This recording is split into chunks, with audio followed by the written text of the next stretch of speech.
All right, Charles. Yes, Jared. You know, if you look online, you see all these articles all the time. The best place to live in Mississippi, Well, the it's best Madison. city, suburb. It's always Madison. It's Madison. Madison, all the time. Madison. You know what nobody's telling people, though? What? The worst things Well, about living in Madison. there is nothing bad about Madison. Well, that's where you're wrong. We're Show going it. to tell them. Prove me. We're going to tell them. Prove me wrong. We're going to tell them the worst things about living in Madison. You know, we got a list. We already made a list. We got the worst things, the 7 worst things about living in Madison. That's what we're talking about in this video. Right now.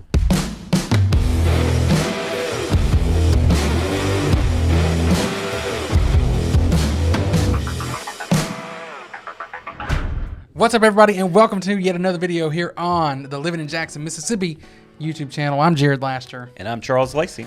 Yeah, and we are here making content like this, telling you about all the areas, the good and the bad, also taking you out and showing you around these places too. If you want to see videos like that, you got to subscribe, click the bell. That way you get notified when the videos come out. And of course, if you are the person who really is thinking about moving here, you're looking into Madison because you see it as the #1 place everywhere around Jackson, Mississippi.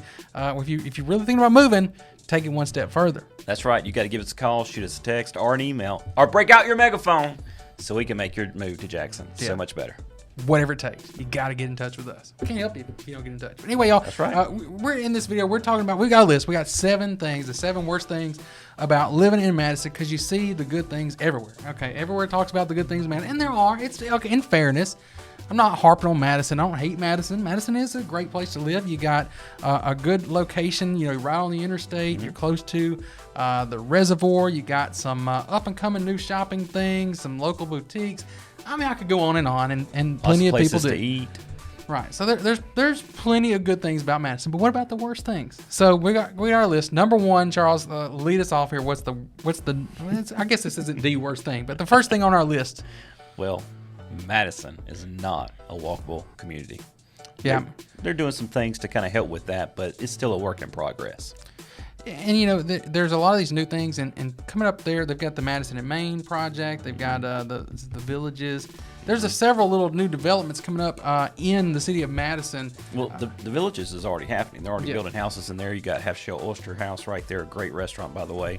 I don't know if it's Jared's favorite. He's just not into seafood. But anyway, if you like seafood, Half Shell Oyster House. They actually have a delicious steak. I'll throw that in there. Well, he's a steak guy. Like steak. But anyway, I think those will be very walkable areas once it gets built out a little bit more. Mm-hmm. As of today, it's not really, though. You can't like walk to your grocery store and walk down to some other shop. It's not. No. That doesn't really exist. You're going to get in your car and you're going to drive to those places. Now, with all that being said, all that's happening what I like to call the old town of Madison.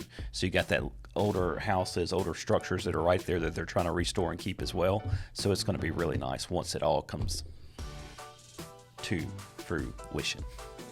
It will be nice once it gets there. But you know, if you're moving today, it's not there. And you know, not having a walkable community, it's going to lead into the next thing, which is that no public transportation whatsoever.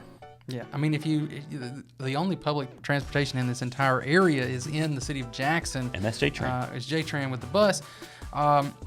In Madison, you know, right now, thankfully you've got Uber and Lyft. That's really about it.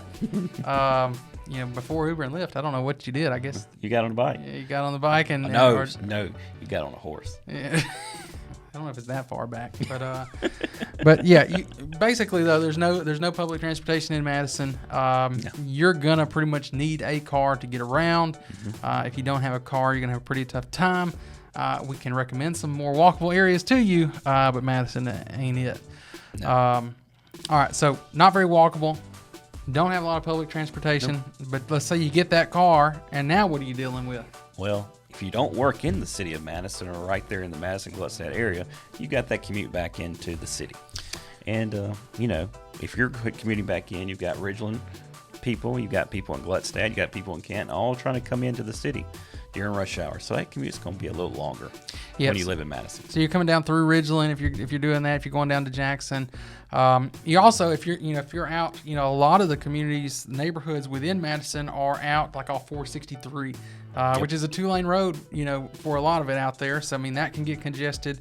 And there are several, Hoy Road over there on the east side is also congested sometimes. They're actually widening Hoy Road as we speak. Yeah, which to right make that now a is little making better. it worse. But he's right. You got these neighborhoods, these developments that have happened down these 2-lane roads, and it's basically a big bottleneck until you get to Highway 51 or the interstate or Highland Colony Parkway, where you get into your 4 lanes. Yeah, and that's pretty much something that I don't think is going away for a while. I don't think they're not turning those into 4-lane roads anytime soon. And at least not all of them. And to be fair, that's happening everywhere. That's just not Madison. Growth, the infrastructure is not keeping up. Your roads and stuff. It's just part of growth. Now this next one here is especially tough on people these days, which is gas prices. Gas prices are already high everywhere you go. Yep. But I swear, when you drive around Madison, it's higher. It's even higher. If it's $3.50 in Ridgeland, you can bet it's probably $3.75 in Madison. Mm-hmm. I don't know if Madison gets an extra tax for gas. I don't know what it is, but there's something going on there. Well, I live in Madison. Costco's in Ridgeland. I go to Costco a lot to get my gas. Well, there is a Sam's Club. There is in Madison. In Madison, yep. And you got to be obviously a Sam's Club member. But if you are, you can get that's the cheapest gas in Madison. Sam's Club over Costco? In Madison, Costco's in Ridgeland. Yes, that's correct. Yeah.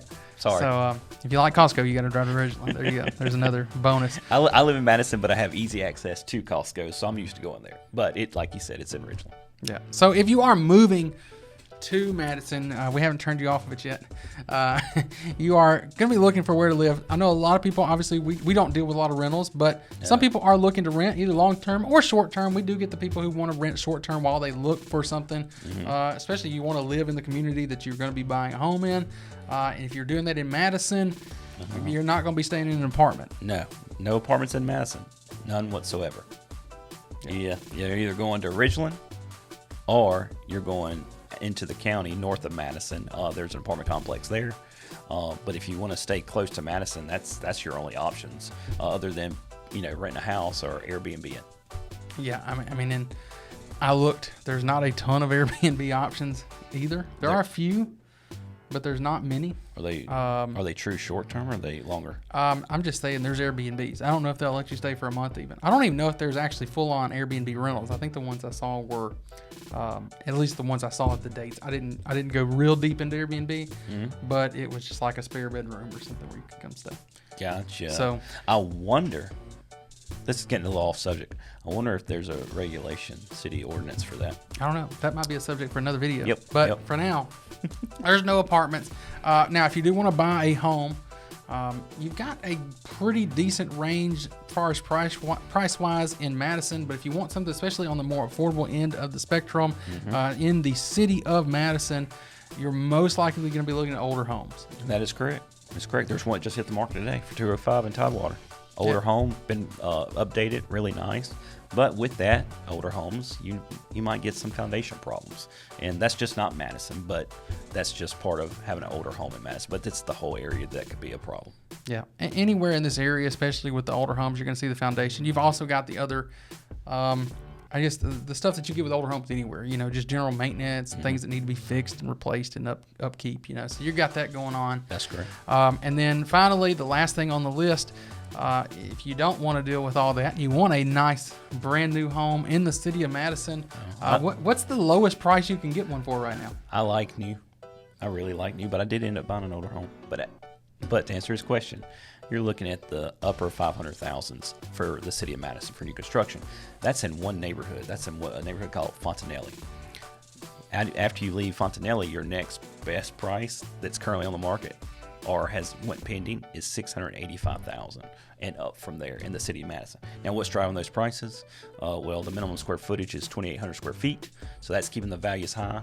And then the cost of materials, all these things, all these factors. So to own a brand new home in the city of Madison, it's pretty expensive. Yeah, and a lot of those are, again, going to be, I think most of the new construction is either those ones that are close to the interstate. You've got the other ones down 463 in the Reunion neighborhood. So the neighborhoods. You got Fontanelli is going to be the most affordable currently. Then you got Winnington, which is right there off the interstate, but in a great location to get everywhere in the city of Madison. Then you have the Villages of Madison, which is brand new. Nobody's even moved in there. It's so new. And Reunion. And there was one in Eastwood, which is still in town, but a little further out down Hoy Road. Yeah. So if you still like Madison and you want to live there, I will say there are probably some options too. Look, the market here right there today, it's Thursday, April 21st. As we're recording this video, it's still kind of crazy. We're still very limited on inventory, especially in that new construction. There may be options that if you're looking online, you don't see. That there, even though there may be an option there, it may just not be listed online where you can see it. So and to speak to that, a lot of builders are holding out until they're almost finished with the home before they put it on the market if it hadn't already sold. Some of these are selling right before the sheetrock guys start at that point. But you might, like Jared just said, you might not see it online, but there could be a house there that we know about that you wouldn't know about. Yeah. So that's going to lead neatly into wrapping up this video, which number one, I always say, I'm going to say it again. If you want to see more videos about this whole Jackson area, you gotta subscribe. You gotta click the bell. But if you want to be able to catch those things that you may not see online, you want somebody here looking for that stuff for you, helping you find the things that's really going to make that move here so much easier. That's what we're here for. Yeah, that's why we're here. So, yeah, you got to shoot us a text, give us a call or an email, or break out your megaphone so we can make your move to Jackson so much better. That thing is loud. I did it right. Hey, I did it right for the first time. That will get in touch with us. If the other stuff doesn't work, we're gonna hear that. All right, y'all. Thank y'all for watching this one. We hope you did enjoy it. If you got something new from this video, or if you didn't, you just like hearing us kind of talk back and forth on this stuff. If you'll drop us a like down there, it really helps us out with the YouTube algorithm. We really do appreciate it. Leave us a comment if you got some questions. If you think we missed some things, some other bad things, or some good things. If you want to talk about some good things, we like Madison. We're not really too hard on Madison. They might say, hey, they're wrong. This is everything they were talking about is actually really great. Maybe is that you? Let us know. Tell us we are wrong. We want to know. All right, y'all. See y'all in the next one. Talk to you soon.